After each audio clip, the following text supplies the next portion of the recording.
تم میرے متعلق کیوں نہیں لکھتے؟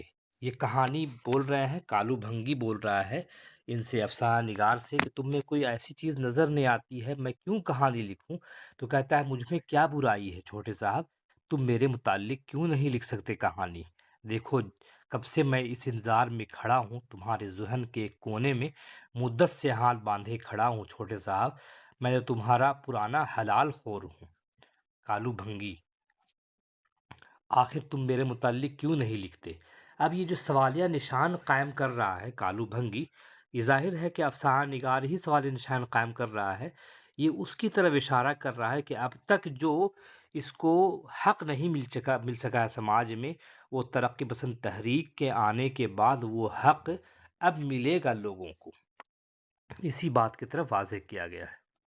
کہانی کے بیچ میں وہ کریش چندر یعنی فنکار کالو بھنگی کا نقشہ اس طرح سے کھینچتا ہے کہ آج تک کالو بھنگی اپنی پرانی جھاڑو لیے، اپنے بڑے بڑے ننگے گھٹنے لیے، اپنے پھٹے پرانے کھردرے بدصورت پاؤں لیے، اپنی سوکھی ٹانگوں پر ابھری دریدے لیے، اپنے کولہوں کی ابھری ابھری ہڈیاں لیے، اپنے بھوکے پیٹ اور اس کی خوش جلد کی سیاہ سلوٹیں لیے، اپنے مرجھائے ہوئے سینے پر گرد آلود بالوں کی جھاڑیاں لیے، اپنے سکڑے سکڑے ہونٹوں، پھیلے پھیلے نتنوں، جھریوں والے گالوں اور اپنی آنکھوں کے نیم تاریک گڈھوں کے اوپر ننگی چندنیاں ابھارے میرے ذہن کے کونے میں کھڑا ہے۔ یہاں فنکار کہہ رہا ہے کہ اب وہ میرے پاس کھڑا ہو گیا ہے اور وہ مجبور کر رہا ہے کہ تم مجھ پر کہانی لکھو۔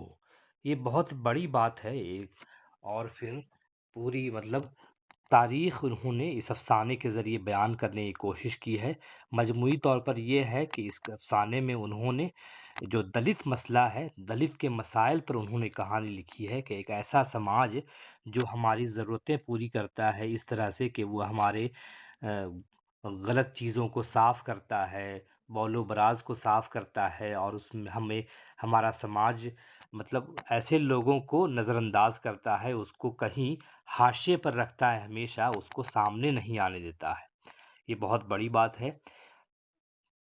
پھر اب یہ فنکار یہاں کہتا ہے کہ ہاں 7 برس کا میں تھا تب میں نے کالو بھنگی کو پہلی بار دیکھا، اس کے 20 برس بعد جب وہ مرا میں نے اسے اسی حالت میں دیکھا جس میں اسے پہلی بار دیکھا تھا، کہیں کوئی فرق نہ تھا، وہی گھٹنے، وہی پاؤں، وہی رنگت، وہی چہرہ، وہی چندیا، وہی ٹوٹے ہوئے دانت، وہی جھاڑو جو ایسا معلوم ہوتا تھا کہ ماں کے پیٹ ہی سے اٹھائے چلا آ رہا ہے۔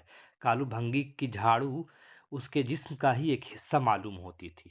یہ بہت بڑی بات ہے کہ وہ ایسے لوگ جو سماج میں ہیں، لگتا ہے کہ ان کا مقدر میں وہی چیزیں سرایت کر گئی ہیں اور وہ اسی کام کو کرنے کے لیے معمور کیے گئے ہیں۔ بہت بڑی بات کہی ہے کہ چندر نے۔ مجموعی طور پر دیکھیں تو اس افسانے میں کالو بھنگی کے ذریعے افسانہ نگار نے دلتوں کی مختصر تاریخ بھی رقم کی ہے۔ اب نہ دلتوں کا جو مسئلہ ہے اس پر بہت ساری کہانیاں لکھی جا چکی ہیں، کئی لوگوں نے اردو میں افسانے لکھے ہیں دلت موضوع بنا کر۔ کالو بھنگی کے ماں باپ، اس کے آبا و اجداد کا بھی اسی پیشے سے منسلک ہونا اور وہی پیشہ اسے وراثت میں ملنا دلتوں کی تاریخ کو ہی عیا کرتا ہے۔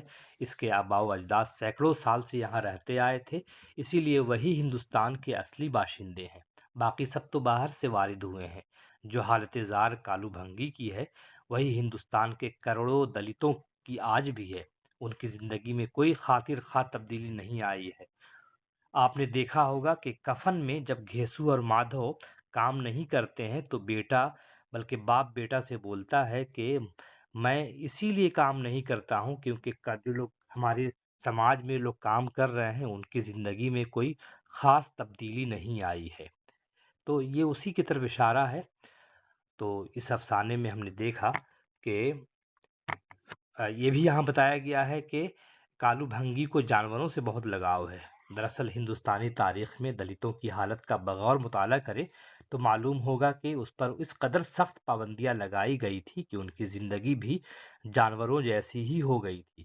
کبھی کبھی تو ایسا محسوس ہوتا ہے کہ جانوروں سے بدتر زندگی تھی ان کی، چونکہ ہمارے سماج میں انسان نما درندے اس قدر وافر مقدار میں موجود ہیں کہ کالو بھنگی کو جانوروں کے علاوہ کسی دوسرے سے دوستی نہیں ہو سکتی تھی، اور اسی لیے کالو بھنگی نے گائے اور بکری سے اپنی مماثلت کا وہ ذکر کیا ہے کہ ہم لوگوں کو بہت اس سے خاصا لگاؤ ہے۔ یہ افسانہ بہت طویل افسانہ ہے، آپ سے گزارش ہے کہ افسانہ پڑھیں تاکہ اس کی اصل روح تک آپ پہنچ جائیں۔ اب ذرا ہم کرش چندر کی افسانہ نگاری پر بات کرتے ہیں کہ ان کے افسانوں کا مزاج کیا ہے۔ تو ہم جانتے ہیں کہ بنیادی طور پر کرش چندر ترقی پسند تحریک سے وابستہ فنکار ہیں۔ ترقی پسند تحریک کی جو خوبیاں ہیں، جو خامیاں ہیں، وہ سب ان کے افسانوں میں ہیں۔ اس کے علاوہ مناظر فطرت کی عکاسی ان کے افسانوں میں ملتی ہے۔ وہ کشمیر کی وادیوں کی سیر کراتے ہیں۔ اور نمبر 3 کہ ان کی زبان بہت شاعرانہ ہوتی ہے، اور اسی شاعرانہ زبان کی وجہ سے ان کی کہانی پڑھنے سے تعلق رکھتی ہے۔ آج کرش چندر کی وہ اہمیت نہیں ہے منٹو اور بیدی کے سامنے، لیکن ایک زمانہ تھا جب کرش چندر خود زندہ تھے، انہوں نے ان کے فالوورز بہت زیادہ تھے، اور دوسرے افسانہ نگار ان کو دیکھتے ہوئے فخر سے کہتے تھے کہ یا رش کرتے تھے کہ ان کی زندگی ان کو مل جائے۔ اور ان کے افسانوں کی سب سے بڑی خوبی یہ ہے کہ وہ حقیقت نگار افسانہ نگار ہیں۔ زندگی کی حقیقت کو جس طرح انہوں نے سمجھا ویسا ہی انہوں نے اپنے افسانوں میں پیش کیا۔ ان کے بیشتر افسانوں کو دیکھ کر یہ اندازہ ہوتا ہے کہ ان کے افسانوں میں جن خیالات کا اظہار کیا گیا ہے وہ سب اسی کی دین ہے۔